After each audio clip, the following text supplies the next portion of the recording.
Hello and welcome to Rathods CRZ Academy. Today in this session, we are going to see current affairs of 9th September 2024. So let's get started with our discussion. So here I'm taking around 12 to 13 articles in our newspaper, and most of them had been repeated in our earlier classes, but even though we are going to see analysis of those. Okay, let us see the first article. See the title here. So title says Statistics Panel Dissolve amid dissent over census. So there are two keywords.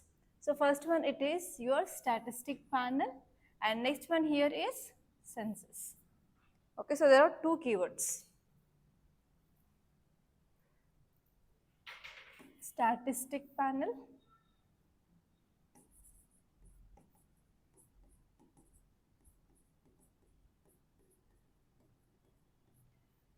and second one is census.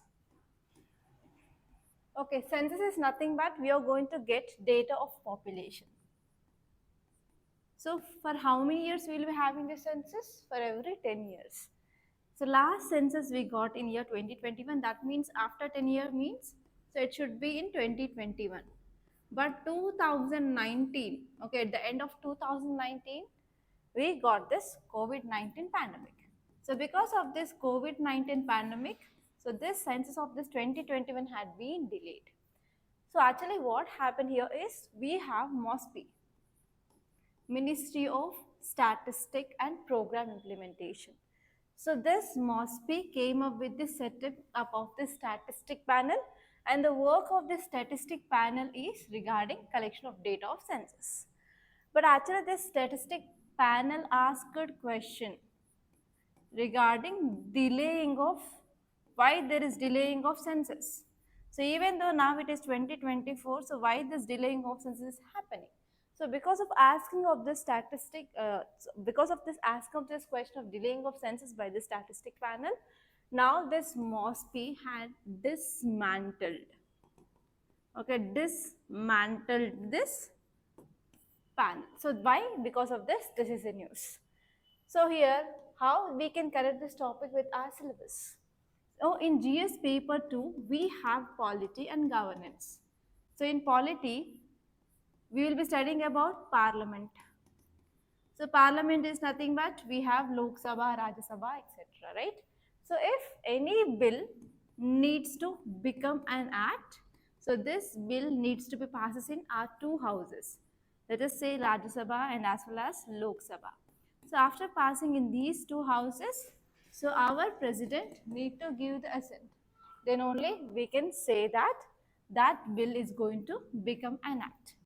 So in this process of passing of bill in these two houses, so this bill will goes to committees. Okay, so again there is one more article in our today's newspaper which talks about parliamentary committees. So in this parliamentary committees we have standing committees and also we have ad hoc committees. Okay, so from this parliament point of view, we can see this article. Okay, so now let us see this article. So what exactly it is saying? So Union Ministry of Statistics and Program Implementation, that is MOSPI, has quietly dissolved this 14-member standing committee. So here you can see I said about different types of committees, that is standing committees and ad hoc committee.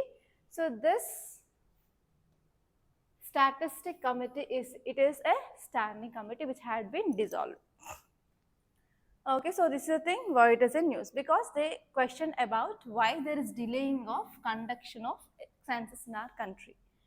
So what are the key points that you can get here is the first one is, so if you want to implement any program or any scheme, for example, government is bringing many welfare schemes for the people, like for example, regarding poverty, regarding education, health, etc. Government is providing lot of schemes. So if you want to implement these schemes properly, yes, we need data. So if you're not having data, then we can't do it correctly. So here, whenever there is dissolving of this kind of statistical methodologies or statistical panel, we can understand that there will be impact on data integrity. We are not going to get the proper data, so that we have to compromise on the integrity of statistic methodologies. So that what happened? So it will affect obviously the data quality and as well as the trust of the people. And even you can see about political implementation. So this decision of dissolving of this committee, so within the government, that is, we can understand that they are not properly focusing on that. So whenever there is increasing of political pressures, obviously the conflicts will be happening within the political party, so that the timing and execution of this census will be getting affected. And next one here is even we can understand that if this kind of panels are dissolved means, so there will be lack of transparency in our governance making process, so that it will be raising some more concerns of decision making process in the government bodies. And next one here is whenever if already existing body had been dissolved means, obviously they have to come up with a new committee.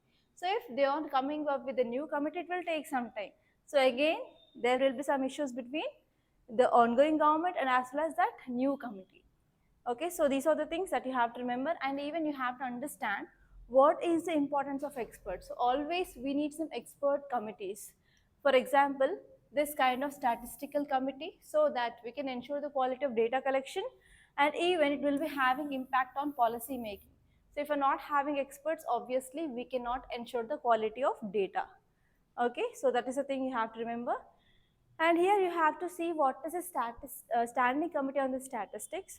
So the important objective of this committee, it is focusing on especially getting official data, and even actually this committee which had been set up in year 2019, okay, because by 2021 we need to have the census data, right? So before this in 2019 itself we came with establishment of this committee. And why we need this kind of committee? Because we have to get proper quality of data, okay.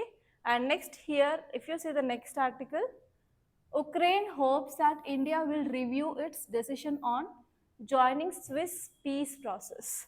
So what is the keyword? Keyword is Swiss peace process. Okay, we already know that our Prime Minister, he went to visit to Poland. Next one is Belgium. Next, even on the sidelines of this European visit, he went to even Ukraine. Okay, so this article is talking about Swiss peace agreement. Here you have to see the background of our PM visit to Ukraine. And actually you know that our Prime Minister, he wants to even involve in this peace process. So actually he is showing reluctance. From past 2 years, he is not involving in this peace process, because on another side we have Russia. So Russia is all-weather friend for India. So because of this, India is showing reluctance to join this meet. But recently our Prime Minister, he visited to Ukraine, and since India got independence, so our Prime Minister, that is present Prime Minister Narendra Modi, he is the first Prime Minister to visit Ukraine, and he focused on providing some humanitarian aid for women and as well as children, and even he gifted what? Cubes, yes, Bhishma cubes.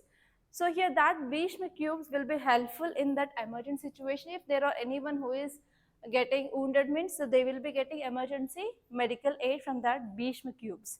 And it is having a capacity of providing service to 200 patients at a time. So here if you see, now Ukraine is asking our Prime Minister of India to revisit this peace agreement. Earlier India said that we are not going to join any peace process. Okay, so now again Ukraine is asking India to come up and join this peace agreement, so that we can establish peace between Russia and as well as Ukraine. So this is the background that you have to know. So if you see this article, this is saying that Ukraine is asking India to reconsider its decision not to join the Swiss peace process regarding Russia-Ukraine war. Earlier, India's stand is no, we are not going to align with any peace process between Russia and Ukraine. So because of the recent visit of our Prime Minister to Ukraine, which had changed the geopolitics between India-Ukraine relations, and again Ukraine is asking India to reconsider India's opinion regarding the Swiss peace process. So recently Ukrainian ambassador, He also asked India to join this peace process so that what happened, we can engage peace between Russia and as well as Ukraine. So India can mediate efficiently between Russia and as well as Ukraine. Okay. So now if you see some facts regarding this Switzerland Peace Conference, so why Switzerland is making, because actually we are having some global organizations. So for example, you can see United Nations Security Council. What is the aim and objective of this United Nations Security Council? To establish peace and stability across the world. So like that, Ukraine, it is taking the responsibility. Ukraine is showing some special effort to broaden global consensus on the war. And actually, it is asking different countries to join this peace process so that we can engage with this Russia-Ukraine peace.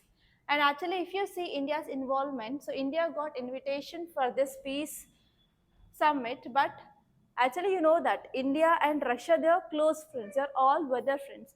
And even India and Russia, they are in number of groupings like BRICS, like SCO, etc. And even these two countries are playing an important role in global south. So because of this, India don't want to accept the Swiss process. So here you can get a question like which are the other countries which are part of this quiz. So there are around 160 countries that had been invited in this peace summit. So that came up in year 2024 itself, but on June 15th and 16th, out of this 160 countries, 50 countries they had been confirmed their attendance, and some of the countries are European Union nations, NATO members, G7, US allies like Japan, South Korea and Australia. So here you have to know about what are the objectives of this Switzerland or Swiss-led peace conference. The first one here is, so they want to develop a roadmap for peace. So this summit, which is aiming to create a framework for achieving a comprehensive and as well as we want to we want to get the lasting peace in Ukraine. And this one is we want to focus on addressing humanitarian issues as well. Humanitarian issues nothing but safety of women, food security, health, okay, and as well as freedom of navigation, nuclear safety. So here they want to ensure all these things for each and everyone and to ensure basic human rights. And this one is we want to mitigate the risk of the conflict. Like whenever we are focusing on this type of conferences, obviously we can reduce the risk which are associated with the Moscow's invasion on Ukraine.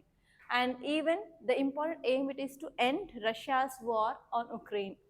And this one is even we have to engage with the global stakeholders. So this summit will be very much helpful for inclusion of different global powers. Particularly, they are focusing on inclusion of global south. And even we have to ensure broad-based support for especially peace and as well as stability in this region. And see this article, Tamil Nadu formulates draft SOP to tackle coastal zone regulation or coastal zone violations. So here the keyword is coastal zone regulations, CZR. So actually this topic is very important from your environment and ecology point of view. For example, if you see our coast of India, so we have west coast and we have east coast. So can you tell me some coastal states of our country? Coastal states. Huh? States. Okay, Andhra Pradesh, Tamil Nadu, Karnataka, Goa, Gujarat, Maharashtra, Odisha, West Bengal, right? So what are the problems in this coastal region? So this is coastal area. So what are the problems? So can you tell me physiological divisions of India? We have Himalayas, Great Plains, Plateau, islands, coastal plains, right? Okay. So I want about what are the problems of this coastal plains? Okay, what are the problems of this coastal plains? So tell me which area is called as coastal plains? So here we have Arabian Sea and here we have what? Western Ghats.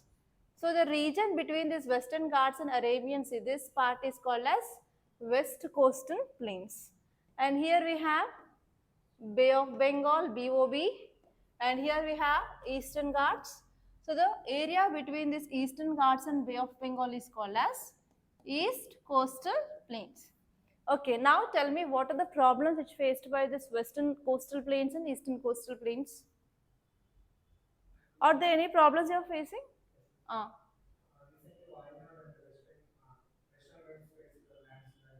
Okay, landslides because of climate change and heavy rainfall. Next. Uh? Okay, Kerala landslides. Next. So now cyclone were both in Arabian Sea and Bay of Bengal also. So today there is one article in our newspaper which said that because of formation of depression in Bay of Bengal, so Odisha going to get rainfall, and already you know about cyclone Asna in Arabian Sea, it is having impact. So on the both the side we are having impact. So apart from this, what are the problems faced by these coastal regions? Coastal regions problems. Okay, so actually there are many problems. So after this class, see about what are the problems faced by our coastal plains. And today question I will be going to give on this CZR itself. Okay, so now actually because of lots and lots of problems which are faced by these coastal areas, either it may be of natural causes or either maybe because of man-made causes. So we need to regulate our coastal zones. So because of this, we have coastal zone regulations. We came up in year 2019. So now Tamil Nadu government came up with this implementation of this CZR. So because of this is in news. Okay, so now let us see here. So Tamil Nadu State Coastal Zone Management Authority drafted SOP. SOP is nothing but Standard Operating Procedure to address violations of this CZR notification. Okay, actually there are number of complaints which are which are received by this Tamil Nadu Coastal Zone Management Authority. More than 160 complaints had been received. So because of this, they want to come up with this proper guidelines, and they want to see that no one should violate this coastal zone regulation, because whenever we are violating this, obviously the state will be getting impacted and the state reserves will be getting exhausted. So here actually this SOP which is including very important things, that is GIS verification. What is this GIS? GIS. I'm not asking about GPS, GIS. What is GPS? GPS full form. Global Position System. What is GIS? Global Information System. So they are using the satellite information so that they can inspect what are the developments which are going on this coastal areas, whether they are violating the CZR rules or not. And they are focusing on good reporting system so that they can ensure compliance and as well as accountability as well. So what are the things that you can get from this article? The first one is, yes, now Tamil Nadu government is very strict and it wants to increase its oversight and wants to focus on proper monitoring of these coastal areas, so that it wants to decrease its violations, and as well as they want to improve accuracy in identifying the beaches. Outreaches. Next one here is structured reporting. So they are focusing on handling of complaints properly, and as well as they want to help to streamline the process, and they want to enhance accountability among these regulatory bodies. And even they want to focus on assurance that yes, right experts they are there in these committees, so that they can handle the specific violations, and they want to enforce these rules more effectively so that they can decrease the impact. And this one is they want to even focus on community engagement. So high number of representations are there in this committee now, so that they want to improve the awareness, and as well as they want to focus on conservation of these coastal areas, and actually they want to show that they are highly responsible government towards the people. And as soon as they want to improve the accountability, and they want to come up with the proper laws so that the violators should be held accountable.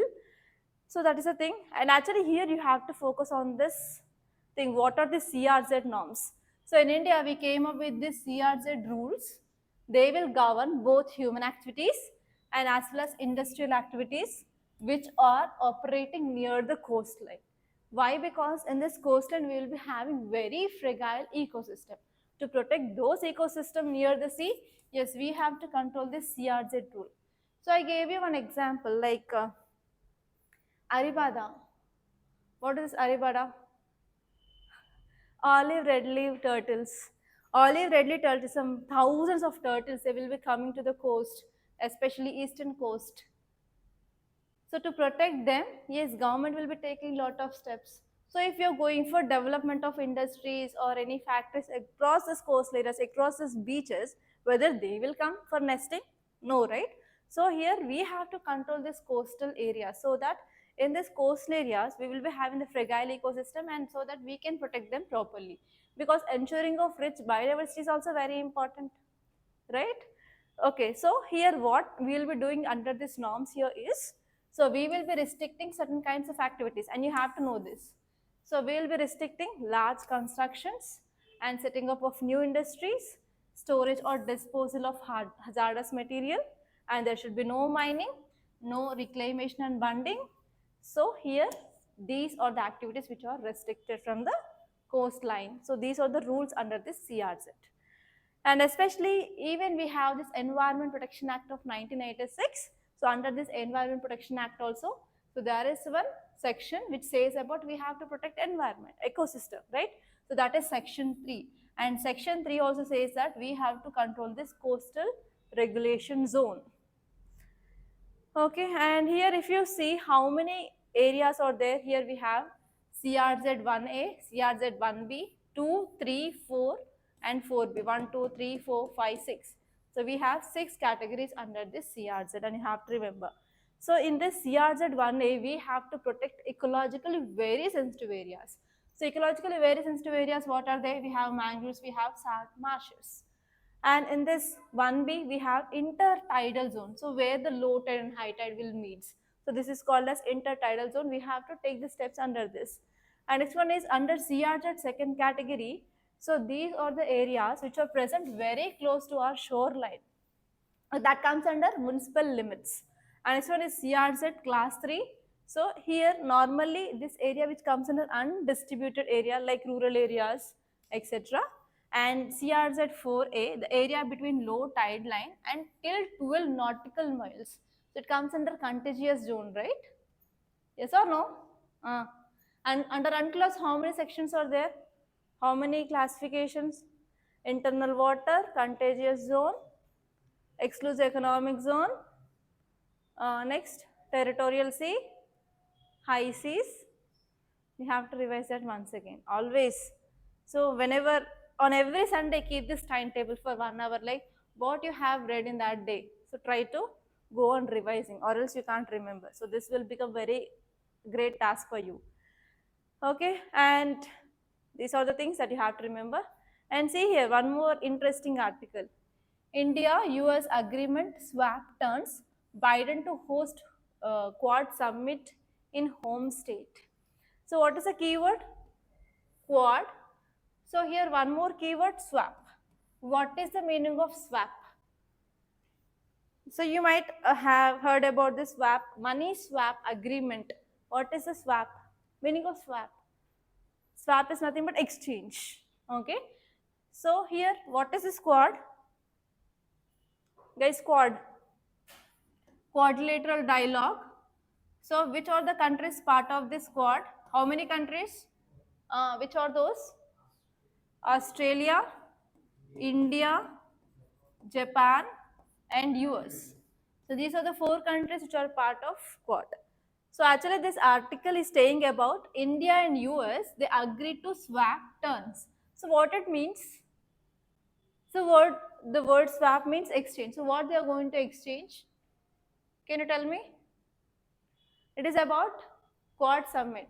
So 1 year it has to be done by US and 1 year it has to be done by India. That is the thing. Okay. So from where we can get this? From international relations, from GS paper 2, right?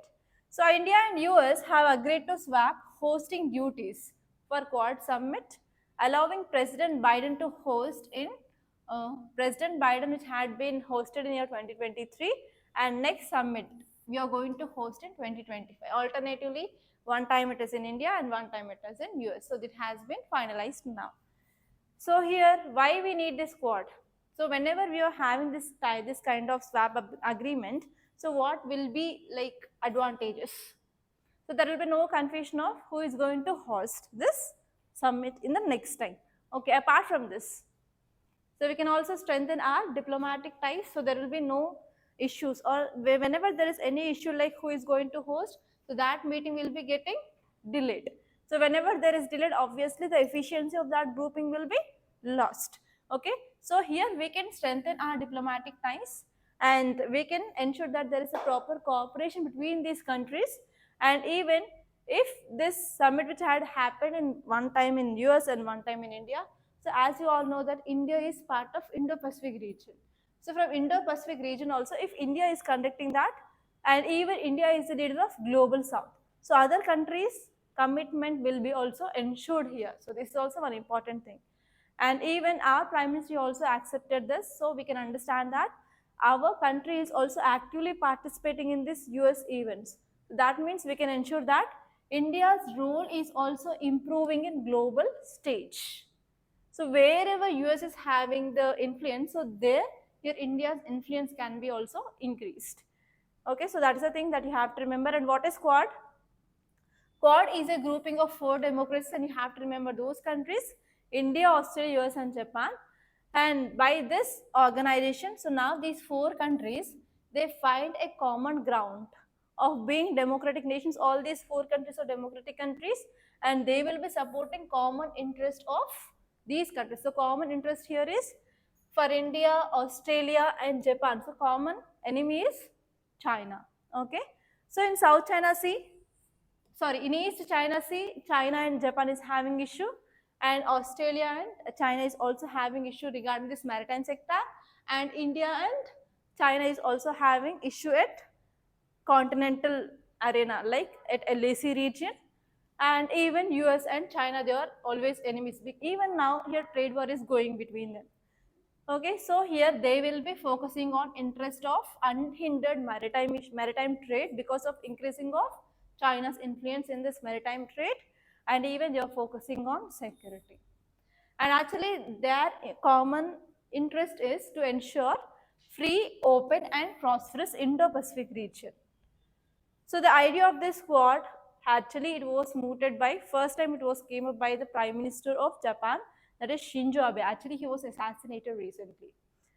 Okay, and later on different countries, these 4 countries, they finally formed this organization. So why the name is called as Quad? Because if you see, do you know the meaning of quadrilateral? Like in polynomials, like in polynomials or algebra, I think so, you will be getting this word quadrilateral. So if you see the location of 4 countries, here we have India, Japan, US and Australia. If you join all these countries, the shape is quadrilateral. So the name which is given here is Quad. Okay, so in this way also you can get question in your interview. So why this grouping got this name Quad? Okay, you have to know the locations. Okay, so let us see the article here. Policy paralysis, a weakened public health sector. So what does this article might be talking about? Tell me. So if you see in our healthcare sector, so how many tier we are having healthcare? We are having 3 tier. So we have primary, we have secondary and we have tertiary. So primary healthcare sectors are commonly seen in which areas? Rural areas. And secondary and tertiary are seen in urban areas.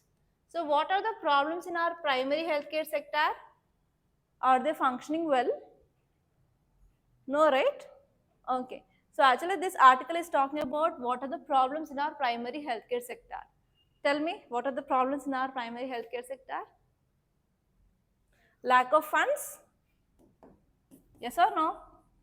So if you are from rural background, you will be knowing about that. Yes, there will be no infrastructure. Very good. Next. Okay, no sanitation, no doctors, no nurses. So if you see in some movies, okay, even in Jawan movie also, they showed about one government hospital and they showed that. So that hospital, instead of patients, they used to guard their cattle. Yes or no? Why? Because of lack of public trust even. Next. Okay, that comes into infrastructure. Infrastructure means doctors, lab facilities or like beds. Why? Why? Mm. Yes, government doctors are also having their own private clinics. So they are diverting the patients from government hospital to the private clinics. Okay, so these are the problems. So now tell me what measures can be taken. So this is your article, that's all. Tell me what are the measures can be taken here. Measures, come on. Lack of funds means we have to increase government spending. So we have to increase our spending. When we are comparing with the other countries, obviously there is very, very less spending. So we have to be par with that of at least developed countries like China, Japan, USA, like that. Okay, infrastructure means we have to improve infrastructure facilities, sanitation also we have to focus on the health. Next, doctor and training, we have to improve patient to doctor ratio or patient to nurse ratio. And next one is, yes, we can go for organizing of camps. So whenever already there is loss of trust happen. So if you want to improve the trust, government should go for campaigning. Okay, organizing of camps, free camps, and they have to show empathy also. Next, private clinics means uh, also a profession. Is government should discourage these type of things. So government can come up with standard operating procedure, and it have to say that government doctors, they have to follow the proper rules, so that they should not work in other things. They can do work, but they have to present in the hospital in their timings. Biometric system, okay. So say this article on uncommon cyclones in Arabian Sea. What is the cyclone which happened in this Arabian Sea now? Cyclone Asna, right? So who gave that name? Pakistan, right? So actually now Indian Ocean, which is receiving a lot of attention now, because there is increased number of cyclones origination in our Indian Ocean. Either it may be on Bay of Bengal or in Arabian Sea. So actually if you compare Bay of Bengal and Arabian Sea, so here we have Bay of Bengal and we have Arabian Sea. So normally the number of cyclones will be more here compared to that of Arabian Sea. But in the recent 5 to 6 years, there is increasing of cyclone formation Arabian Sea is happening. So that is one of the important reason for climate change. So in this way also you can get question. Okay. So tell me why there is increasing of cyclones in Arabian Sea.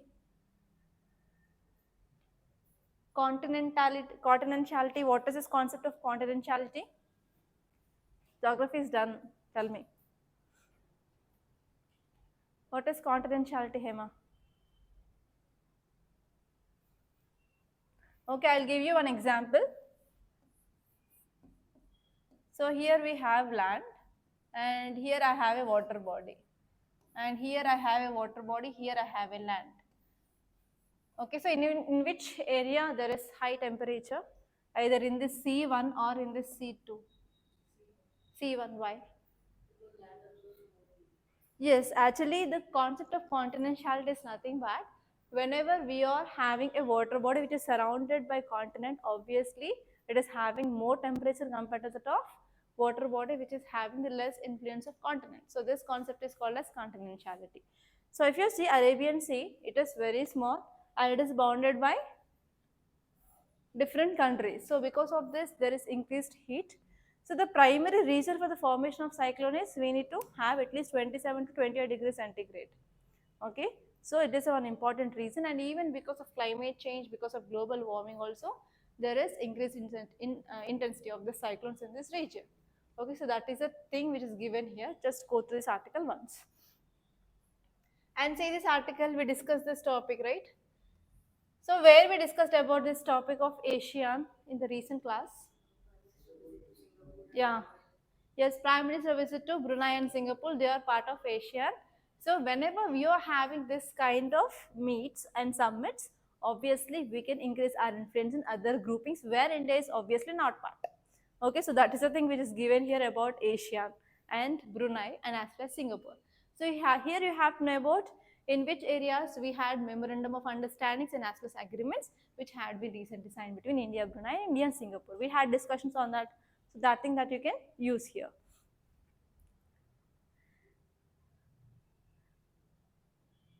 Yeah, see here, Abu Dhabi Crown Prince Al Nahyan arrives in New Delhi. So how you can expect question here? India and UAE relations. So where this UAE is located? So many students, they will confuse with two important regions in your world map. First one is countries of West Asia. So there will be very, very small countries, no? And even in Africa, this part, even African citizens, they don't know that. But UPSC will ask questions there. So in 2023 also UPSC asked question, 2024 also UPSC asked question from Africa continent. You have to be very thorough with these countries, and here especially equator will be passing. You have to see those countries where equator is passing as well. Okay, so here you have to focus on Abu Dhabi, where it is located, and what are the areas of cooperation between India and Abu Dhabi, and what are the challenges. And he came to India, that means he will be signing some agreements. So which are the agreements you are going to sign? So by tomorrow or day after tomorrow we will be getting articles on this, you are going to see there, okay, along with map. Yeah, see this article, bird flu, curbs spark outrage among Kerala farmers. Again, there is bird flu, you have to see what is this bird flu, and it is caused by bacteria or virus? Virus. So what is the medicine for this? So what we'll do for this bird flu? Just we will kill the animals. Culling of neck. They will just break their necks.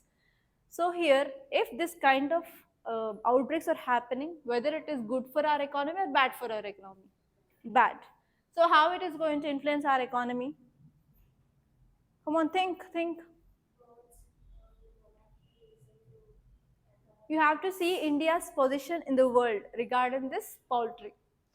Like regarding milk, India is the world's second largest. So here you have to see regarding poultry and eggs, so where India stands.